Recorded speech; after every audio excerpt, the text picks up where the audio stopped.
From NBC News, in partnership with Leadership Florida, the Florida Press Association, and Florida Public Broadcasting.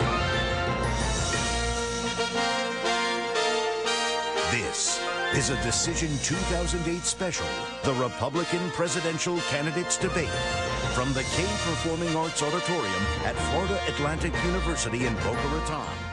Congressman Paul, you often have a different view of these issues, so I'll ask a vastly different question. Should government, in your view, have any role at all in stimulating the economy like this? Well, sure, indirectly. They shouldn't stimulate it by interfering in the market rate of interest. That's where our basic problem comes from. And when you do that, you get into these problems, and then everybody wants to solve the problem by printing more money and spending more money and asking the Federal Reserve to, lower interest rates. And that just makes the problem that much worse.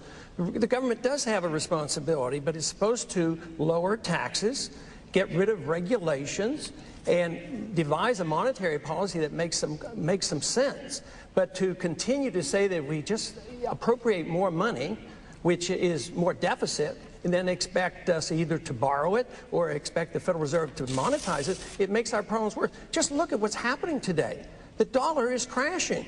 And why? And Tim there suggests that we think of the economy, but not in foreign policy. You can't do that. They're one and the same. That's where all the money's going.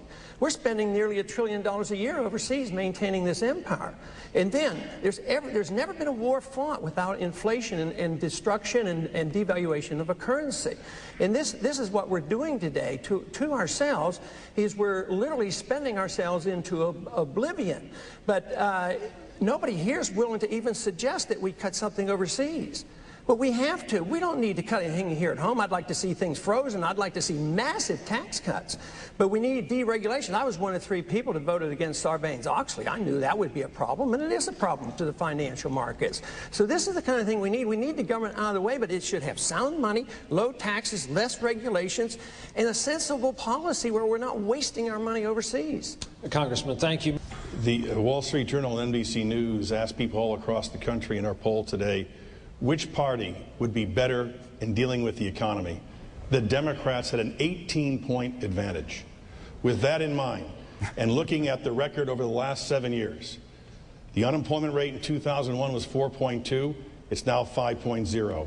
The debt was $5.7 trillion. It's now $9.2 trillion. There was a $261 billion surplus. There's now a $250 billion deficit. Gas was $1.47 a gallon. It's now $3.02. Why should the American people continue a Republican in the White House with that kind of economic record? Congressman Paul, please take 30 seconds of your own. Well, I think that we can't run on that program. I think what we have to run on is an old-fashioned Republican program. I can't be identified with this. I'm known as the taxpayer's best friend. I've never voted for a tax increase, and I voted for the least amount of spending, so I'm not part of that crowd.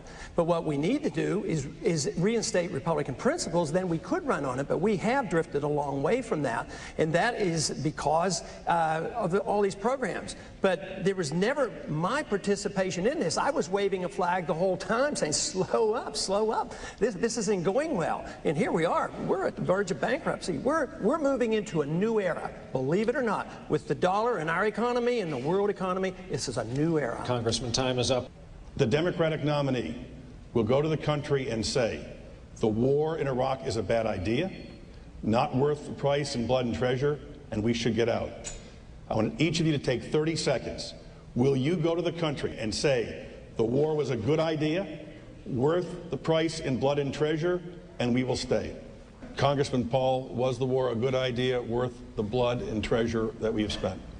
It was a very bad idea, and it wasn't worth it. The Al-Qaeda wasn't there then, they're there now. There were no weapons of mass destruction, had nothing to do with 9/11, there was no aggression. This decision on policy was made in 1998 under the previous administration because they called for the removal of Saddam Hussein. It wasn't worth it, and it's a sad story because we started that war, and we should never be a country that starts war needlessly. Dr. Paul, Congressman Paul, I'd like to talk about Social Security. The last time you ran for president and Libertarian Party candidate, you filled out a questionnaire asking about Social Security, and you said, quote, abolish it. There are 3.5 million people in Florida who rely on Social Security payments. Are you still in favor of abolishing Social Security? Yes, but not overnight. Matter of fact, my program is the only one that is going to be able to take care of the elderly. I'd like to get the young people out of it, just in the young generation, because there's no money there, and they're going to have to pay 50 years and they're not going to get anything. There's no money there.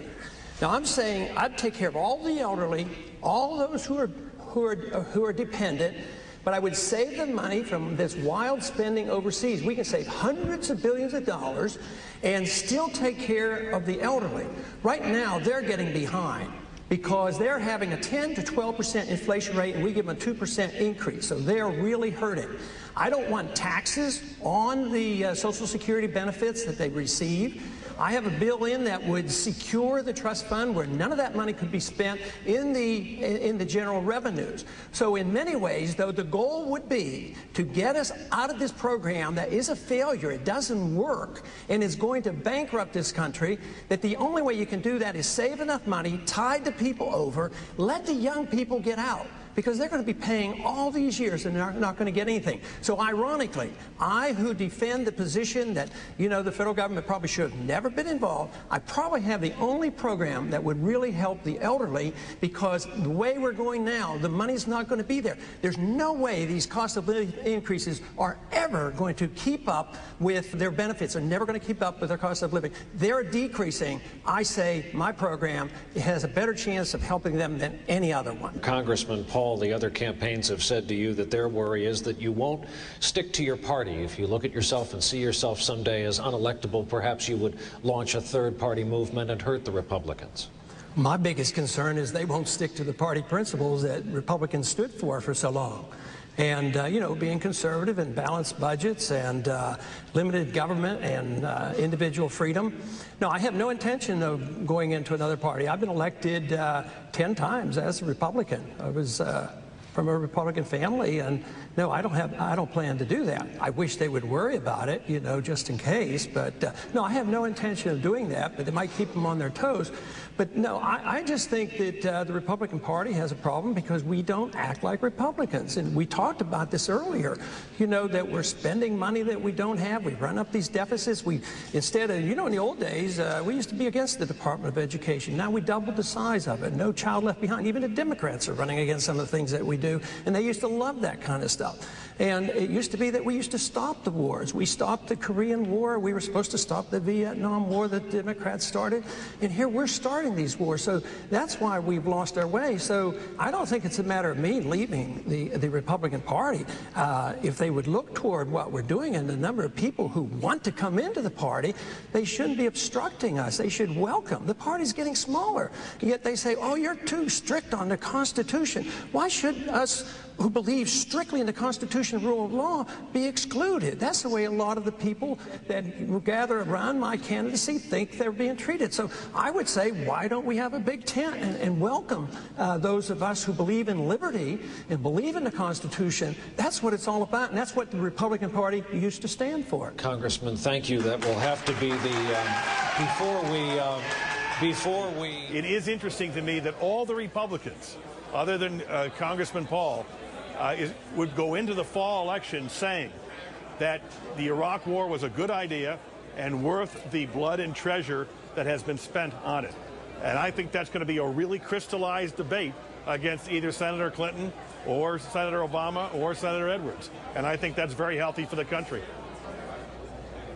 Do you believe that they politically can do a 180 on that between now and in the fall? Having answered your question so directly, could they change positions through some method of argument, perhaps? Boy, I think it's going to be very difficult. You know, they will say that Senator Clinton voted for the war. Senator Obama will say he was against it from the beginning. But once they have laid down that gauntlet and say, I mean, Governor Romney said, Democrats want to get out, we're not getting out. I think that's a very clear choice to the American people. I got to interrupt. I'm sorry, Howard. You're great. Look at this. We asked you to take part in our next our tech survey and tell us who you thought won tonight's Republican event. I don't know why I'm looking at this down here. More than 15,000 you voted. 15,000 votes came in. Two big winners tonight, Romney and Ron Paul. I love it.